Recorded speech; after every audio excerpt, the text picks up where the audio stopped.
Russian special forces launched a devastating assault in the western Kursk region, reclaiming several settlements in a meticulously planned operation.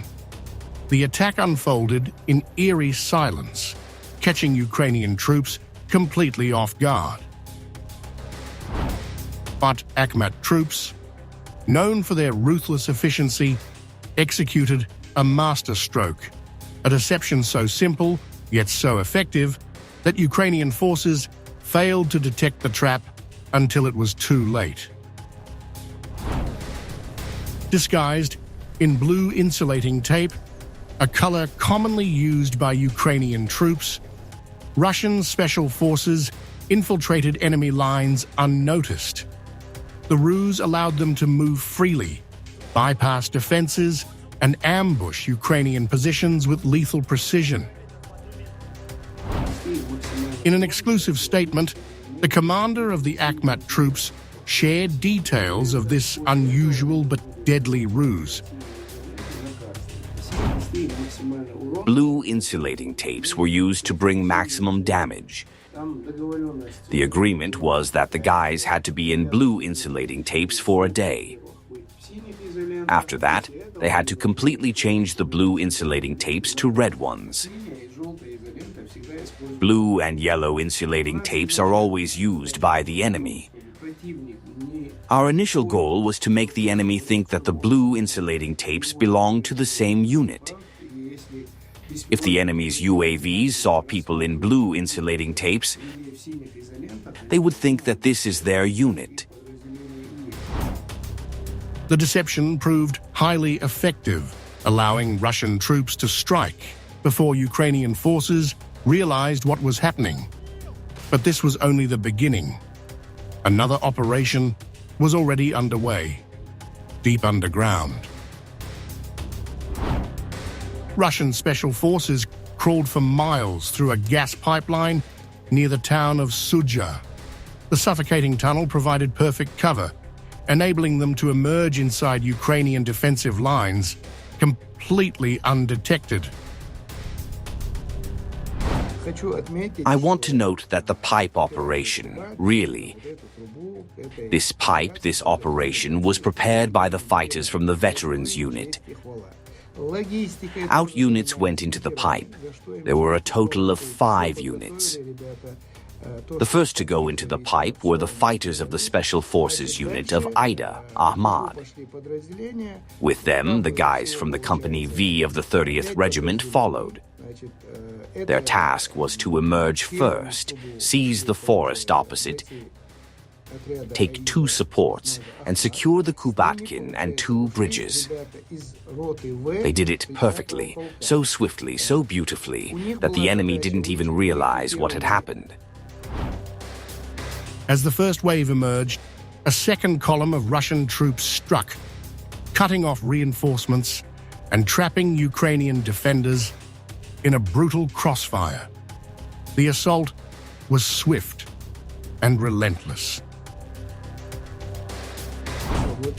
They were followed by the guys from the 11th Brigade, Vostok, and the Veterans Unit, who had to go to the left in the direction of Sudzha. I want to note that the Kashtan detachment, which stood at the top of Kasitsa, and it turns out, took Kasitsa that day, and went down to the Ashkov forest, closing in on the Zezulivka site. So, from the opposite side, it turns out, the 155th Brigade was coming to us, which closed in on the same site with the guys from the Kashtan detachment, Special Forces, Akhmat. Now, further, we have the Cherkasy Poreshny. Russian forces methodically cleared Ukrainian positions in the Cherkasy Poreshny sector, tightening their grip on key settlements. In the Cherkasy Poreshny, we did all the work, the guys from the Kokhla detachment, Special Forces. Akhmat means the Highlander detachment, Special Forces. Akhmat, and the 30th Regiment also did everything beautifully. In addition to the Cherkasy Porechny, the Highlander detachment went in the direction of Pravda, which cleared Pravda, and also made it possible to close, to get to the site where the guys from Kashtan were. So, they cleared the whole site. Martinovka fell next as Russian forces launched a three-pronged attack, crushing Ukrainian defenses and securing complete control over the settlement. Now let's take Martinovka. In the direction of Martinovka, 2 detachments entered Martinovka. On both sides, the guys from the Chechnya Akhmat regiment entered, who entered on both sides. Well, on the 3rd side, the guys from the St. Petersburg detachment entered there, who took from 3 directions, completely cleared the settlement of Martinovka and everything that is inside this site.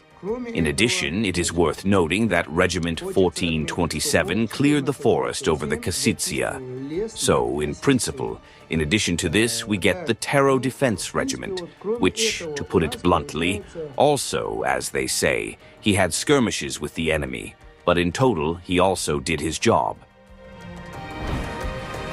With Russian troops advancing relentlessly, Ukrainian forces struggled to hold their last defensive positions near the Kursk and Belgorod border regions.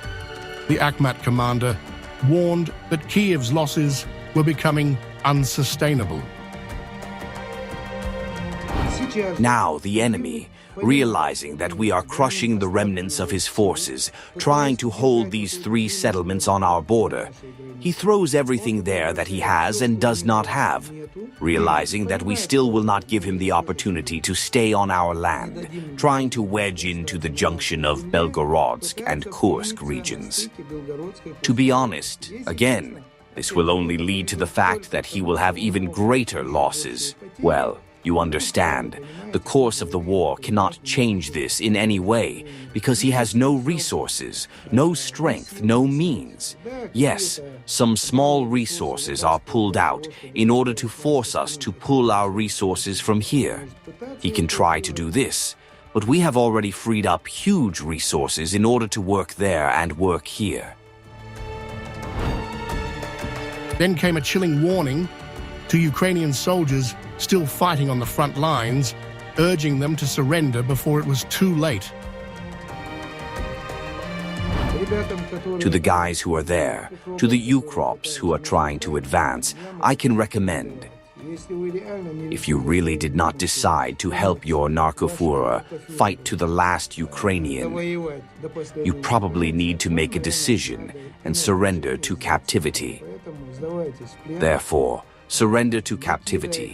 Do not throw your life into the furnace of war for a drug addict.